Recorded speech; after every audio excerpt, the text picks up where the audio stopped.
Olá pessoal, bem-vindos a mais uma discussão aqui. Hoje o assunto vai ser política.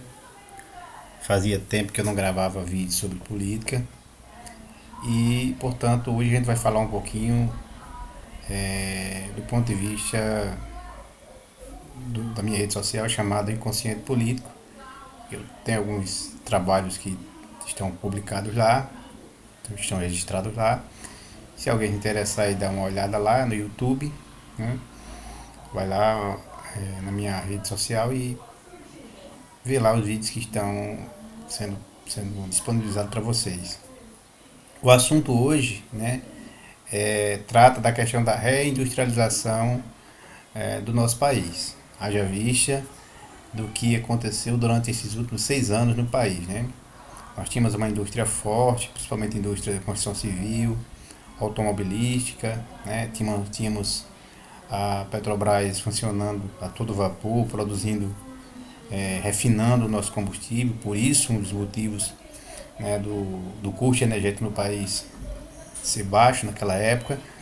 E agora dos governos passados, governo Temer e governo lá do Capiroto, né, as coisas, o combustível ficou tão caro. Então nós iremos discutir essa questão aqui. Vou apresentar para vocês as últimas notícias sobre esse processo de reindustrialização no país, do programa que foi lançado semana passada pelo presidente Lula, né? Então a gente vai tratar de questões sérias, né? Esquecer um pouquinho dessas coisas de pautas de costumes que é muito abordada pela extrema direita, né? Lá nas redes sociais, né? Essas coisas que eles fazem para defamar pessoas, destruir reputações, não é a nossa pauta.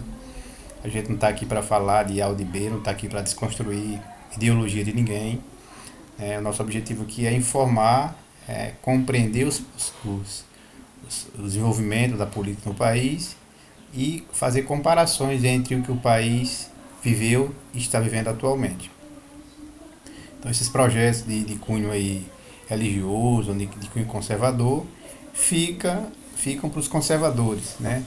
A gente vai falar um pouquinho sobre questões que realmente interessam para a gente, que é comida no prato, tá bom? Então vamos lá, né? Assim, eu não tenho muita certeza se o que eu vou falar aqui vai agradar a todo mundo, né? É porque às vezes as pessoas escutam a gente, mas tem outro tipo de pensamento, né? Mas em todo caso eu vou apresentar aquilo que foi, que está sendo divulgado aí pela mídia, coisas boas e coisas ruins. Vou falar dos pós e dos contras, né? Aquilo que a mídia tem falado de positivo, principalmente aquilo que a mídia tem falado de negativo. Afinal de contas, governos progressistas no país precisam primeiro vencer a mídia brasileira, que é altamente tendenciosa aos grupos detentores do capital, ou seja, aos ricos. Tá certo? Então, assim, eu não vou saber se vocês vão aceitar o que eu tenho para falar aqui agora, mas é a verdade que está acontecendo no país. Tá certo? Então, basicamente é o seguinte, né? Semana passada, o governo Lula, ele sancionou todo o processo aprovou, né? Foi destinado, foi aprovado no Congresso, todo o processo de dos investimentos que serão destinados ao Brasil agora em 2024, né? Todo o orçamento que será destinado para o Brasil agora em 2024. Então, o presidente Lula sancionou essa lei que foi aprovada pelo Congresso e já disse de antemão que 300 bilhões de reais seriam distribuídos, seriam utilizados, né, no processo de reconstrução da indústria brasileira. Desses 300 bilhões, 240 bilhões viriam, né, teriam como fonte o Banco Nacional de Desenvolvimento, né, o BNDES, que apesar de falarem mal, dizerem que o BNDES é um banco que financia países aí, né, grupos socialistas, grupos comunistas e tal, na verdade essa falácia é completamente errônea, né? O BNDES é um banco com ações internacionais sim, mas todas as ações que são realizadas pelo BNDES são voltadas para o crescimento econômico do nosso país. Então, se o banco empresta dinheiro a Venezuela, a Bolívia, a Argentina, seja lá que país for, país da África lá, obviamente que existe uma cláusula nesses empréstimos que envolve empresas brasileiras que irão desenvolver tecnologia, que irão realizar atividades nesses países com mão de obra e tecnologia brasileira. Então, assim, a história é mal contada por aqueles que não compreendem ou usam de má fé para trazerem informações erradas para a população brasileira. Então, essa nova política que está sendo utilizada, que está sendo colocada em prática pelo governo atual, né, poderá impulsionar o nosso país, né, para um novo patamar de desenvolvimento, né? Então, assim, se a gente for ver, analisar o tamanho da nossa economia atualmente, nós já fomos aí a sexta economia do mundo, né? Chegamos a ser a 14ª nos governos passados, né? E se a gente for analisar o que está movendo a nossa economia para gradativamente ela ter melhorado tanto a ponto de se tornar já a 10ª economia do mundo, a gente percebe que isso está sendo impulsionado por atividades agrícolas. E atividades agrícolas, embora sejam importantes para o desenvolvimento de um país, não garantem o desenvolvimento tecnológico com tecnologia própria, interna, né, e desenvolvimento sustentável e de toda a população, né. Há sim um aumento no PIB, mas não há uma distribuição dos benefícios que são produzidos nessa economia para a população de um modo geral. Então a industrialização ela é uma ferramenta extremamente importante para que haja uma melhor distribuição dos recursos para toda a população. Não é só os ricos que vão se tirar proveito, né, dessa riqueza que o país está produzindo. Então, todos os membros da sociedade daquele país estão, de certa maneira, se beneficiando. A educação se beneficia, a saúde se beneficia, o trabalhador se beneficia, com uma formação mais adequada, uma reciclagem, né, da capacidade daquele trabalhador produzir. Então, a gente precisa pensar sempre no futuro, pensar sempre em melhores tecnologias, em melhores condições de vida para o povo.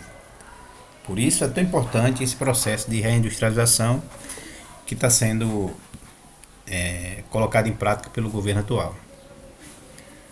Então isso a gente precisa levar em consideração. O problema é que no Brasil existe uma parcela da sociedade, principalmente as mídias tendenciosas de direita ou de extrema direita ou neoliberais, como vocês queiram definir, e uma parcela desinformada da população, da sociedade, manipulada por aquela pequena quantidade de pessoas que realmente comandam a economia do país, que são os ricos, né? Eu não falo nem da burguesia, eu estou falando daquela galera que tem realmente dinheiro. Então essa gente mobiliza a informação de maneira errada, distorce a realidade e passa para a população uma ideia de que isso vai servir para o país. Então já começaram aí as divulgações de notícias que esse processo de reindustrialização proposto pelo governo, pelo nosso governo, que diga-se de passagem, um projeto, é uma política de Estado, não é uma política de governo.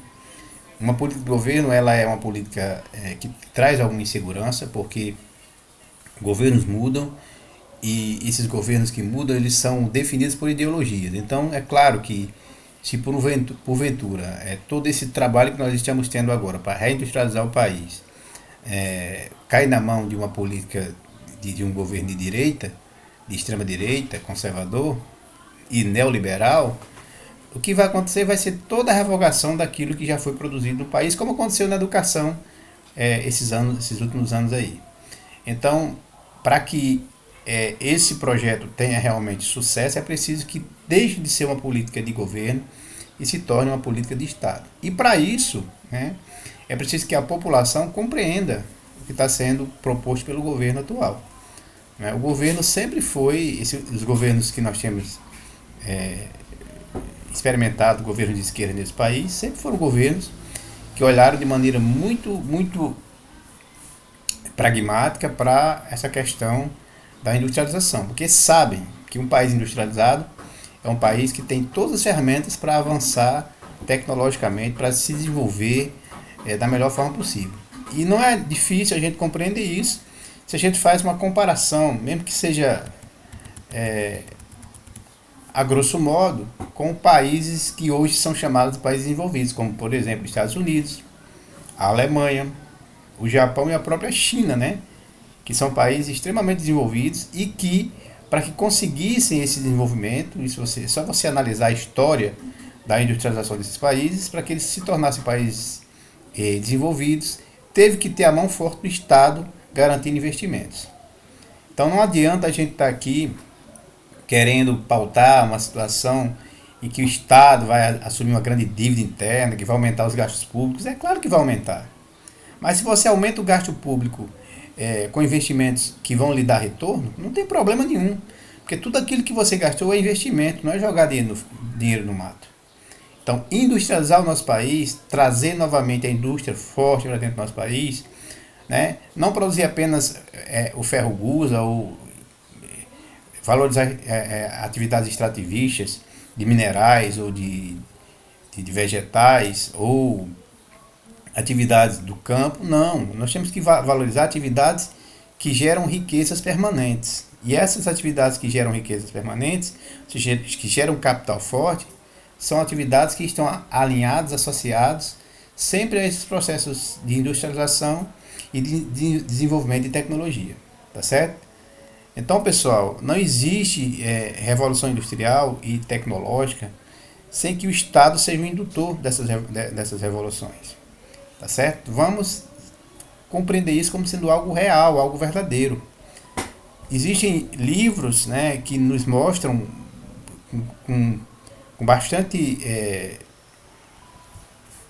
verdade, né, o que eu estou falando para vocês agora, nesse momento. Por exemplo, existe um livro aí que foi escrito por um autor chamado André Roncalha, um autor brasileiro, né, que fala sobre por que o Brasil é uma economia que não aprende.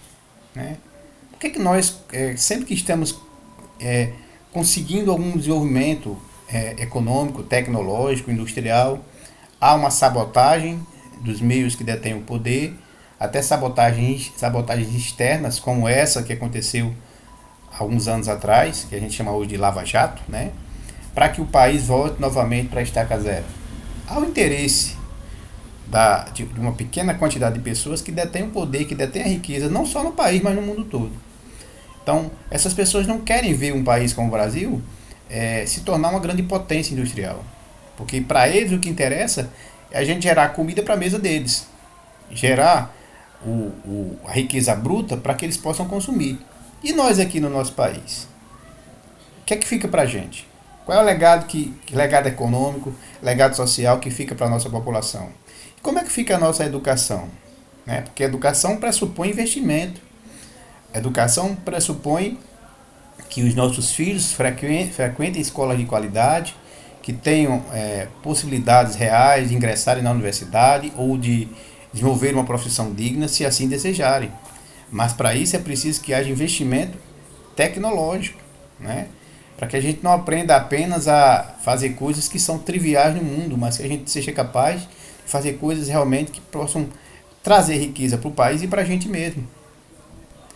Então, é preciso que a gente olhe para o futuro dessa forma, né? Valorizar políticas industriais, mesmo porque nós estamos passando por um processo de mudança de paradigmas no que se refere à produção de energia. Né? Nós precisamos investir em tecnologia, precisamos avançar para que nos tornemos uma nação forte, né? Pioneira nesse aspecto. O Brasil já tem grandes vantagens na geração de energia limpa, na produção de uma nova matriz energética de qualidade que possa atender às necessidades mundiais, sem, obviamente, produzir malefícios para o meio ambiente. Mas para isso a gente precisa manter a nossa política, valorizar a nossa matriz energética, que há muito já é melhor do que as do mundo todo, e garantir, né, que essas novas matrizes energéticas que estão chegando no mundo, energias limpas, né, como por exemplo a energia solar, a energia eólica, né, e essa nova febre que está surgindo agora, que parece ser uma revolução, vai provocar uma revolução no que se refere à produção energética no mundo, que é a energia de hidrogênio verde. Que o Brasil é pioneiro nisso. Tem todos os elementos para tornar o Brasil a maior potência de produção de hidrogênio verde do mundo. Agora, para isso, nós temos que ter investimento, desenvolvimento tecnológico e formação de pessoas que possam ser capazes de garantir a produção desses insumos. E para isso, a gente tem que ter a mentalidade. Não é só produzir o grosso e mandar para fora, não.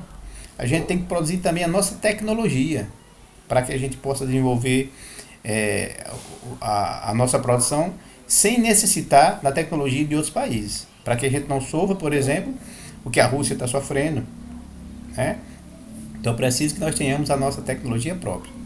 Então, é disso que eu estou falando para vocês. Espero que vocês compreendam isso. Posso não estar agradando a todo mundo, porque eu sei que tem muita gente aqui que tem alguma resistência com relação ao progressismo, né, com relação aos governos de esquerda, porque sempre vão associar o governo de esquerda a comunismo, a socialismo. Isso não cabe aqui. Isso é outra discussão que a gente poderia traçar em outros momentos, né? Mas o fato é o seguinte: no Brasil, até onde sabemos, os únicos governos que nos deram a oportunidade de melhorar a condição tecnológica e econômica do nosso país foram os governos de esquerda. Não existe outro governo capaz de fazer isso. Você pode falar na época dos militares, que houve um grande desenvolvimento, é verdade, mas esse grande desenvolvimento que aconteceu na época dos militares tem um cunho todo ideológico, né, tem um preço grande que foi pago, que ninguém fala, né, e tem uma corrupção altíssima que também ninguém fala, né. Mas, como eu tenho dito sempre, a gente precisa superar isso, olhar para frente, amar aquilo que nós temos no nosso país e parar com essa guerra ideológica, né, que isso não vai nos levar a lugar nenhum. Precisamos nos unir, e, claro, ter cuidado para não cair nos erros que caímos no passado, que a gente já sabe onde vai dar, né, a gente vai terminar comendo osso novamente, roendo osso novamente aí, e isso ninguém quer, né, e vamos tentar confiar que esse governo que aqui está agora vai nos ajudar a sair desse momento difícil que nós entramos lá em tempos passados. Beleza, galera? Um abraço a todos, fiquem com Deus e até a próxima discussão, se Deus quiser.